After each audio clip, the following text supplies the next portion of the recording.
नमस्कार दोस्तों, OCN network में आपका स्वागत है।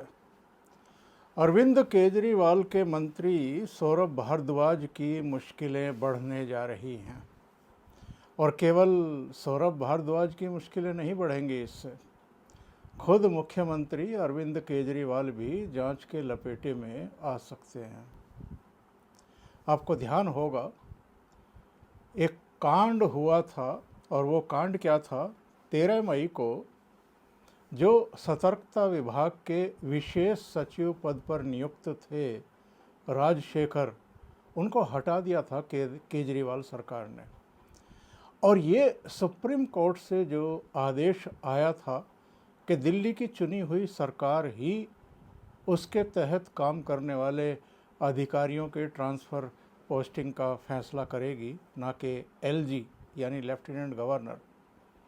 उसके तुरंत बाद पहली गाज गिर गई थी राजशेखर पर और उनको हटा करके एक दूसरे अधिकारी को तैनात करने के आदेश जारी कर दिए गए थे। इसके 2 दिन बाद 15 मई और 16 मई की रात को सचिवालय में सतर्कता विभाग का दरवाज़ा खोला गया, ताला खोला गया।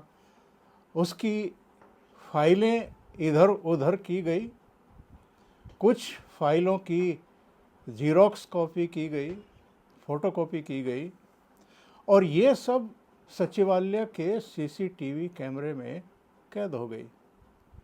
राजशेखर ने उस समय भी जो चीफ सेक्रेटरी हैं दिल्ली के और जो एलजी हैं, उनको चिट्ठी लिख करके इस पर गहरी नाराज़गी जाहिर की थी, उनसे शिकायत की थी कि उनके दफ्तर में अवांछित तरीके से घुसपैठ की गई, फाइलों के साथ छेड़छाड़ की गई।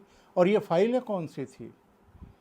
ये फाइलें थी मुख्यमंत्री अरविंद केजरीवाल के शीश महल के रिनोवेशन से जुड़ी हुई, शराब घोटाले से जुड़ी हुई और कुल मिलाकर के 11-12 जो भ्रष्टाचार के मामले अलग अलग डिपार्टमेंट में अरविंद केजरीवाल सरकार के ऊपर या तो दर्ज हैं या अंडर इन्वेस्टिगेशन हैं, उनसे जुड़ी हुई फाइलें थी। ये बेहद गंभीर मसला था जिसमें अब राजशेखर की कंप्लेंट पर दिल्ली पुलिस ने मुकदमा कायम कर लिया है। ये मुकदमा हालांकि अज्ञात के खिलाफ है, लेकिन आईपीसी की धारा 380, 464, 465 और 120 बी के तहत ये मामला दर्ज किया गया है। राजशेखर ने दिल्ली पुलिस, चीफ सेक्रेटरी और गृह मंत्रालय को शिकायत देकर के ये कहा था कि सर्विसेज मंत्री सौरभ भारद्वाज ने झूठी शिकायत के आधार पर उन्हें उनके काम से हटाया था। राजशेखर ने अपनी शिकायत में कई गंभीर आरोप लगाए। उन्होंने कहा था कि 15 और 16 मई की रात में सचिवालय के कमरा नंबर 403 स्थित उनके दफ्तर और रिकॉर्ड रूम में रखी गई दस्तावेज़ों की फ़ोटोकॉपी कराई गई।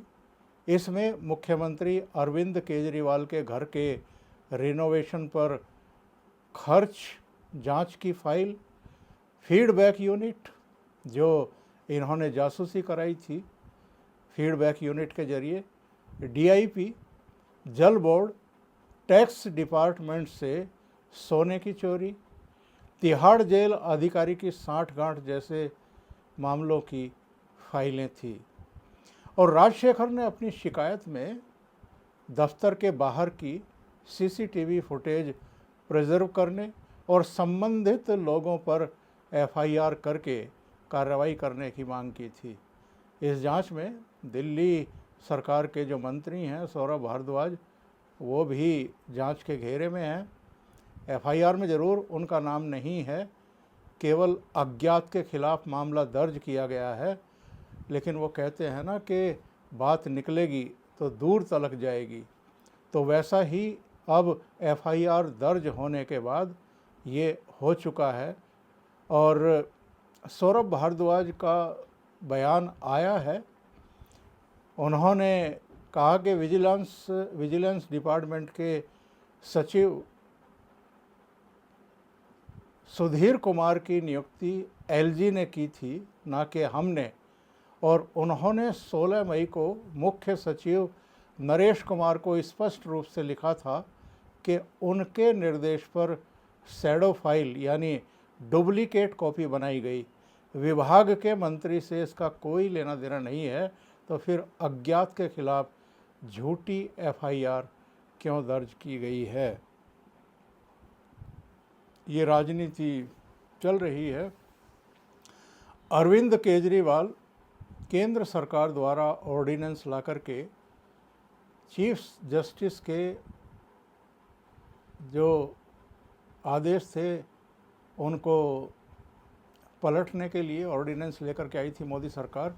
अब उसके खिलाफ देश भर में घूम घूम करके समर्थन मांग रहे हैं। पिछले 12-13 दिनों में वो 7 ओपोजिशन पार्टियों के लीडर्स से मिल चुके हैं।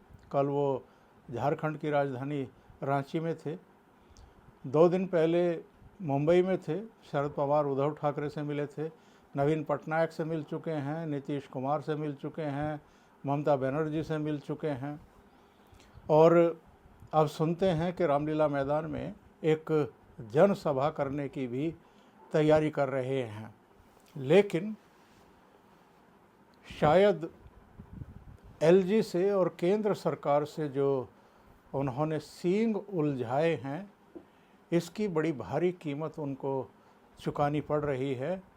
अब जो कांड इन्होंने किया था राजशेखर को हटा करके और उनके डिपार्टमेंट की भ्रष्टाचार से जुड़ी हुई फाइलों की जीरोक्स कॉपी करा करके या फाइलें इधर से उधर करा करके उसमें एफआईआर दर्ज हो चुकी है, गंभीर धाराओं में हुई है। ये सीक्रेट एक्ट का भी मामला बनता है। इनकी जो मुश्किलें बढ़ने वाली हैं, संभवतः इनको इसका अंदाज़ा भी नहीं है। अभी के लिए इतना ही। बहुत बहुत धन्यवाद। अगर आपको ये चैनल और इसके कंटेंट पसंद आ रहे हैं तो लाइक करें, कमेंट करें, वीडियो को शेयर भी करें। अभी तक अगर आपने ये चैनल सब्सक्राइब नहीं किया है तो सब्सक्राइब कर लें और साथ में लगे बेल आइकॉन को दबा दें ताकि आगे आने वाले वीडियो और उनके नोटिफिकेशन आप तक पहुंचते रहें। बहुत बहुत धन्यवाद। नमस्कार।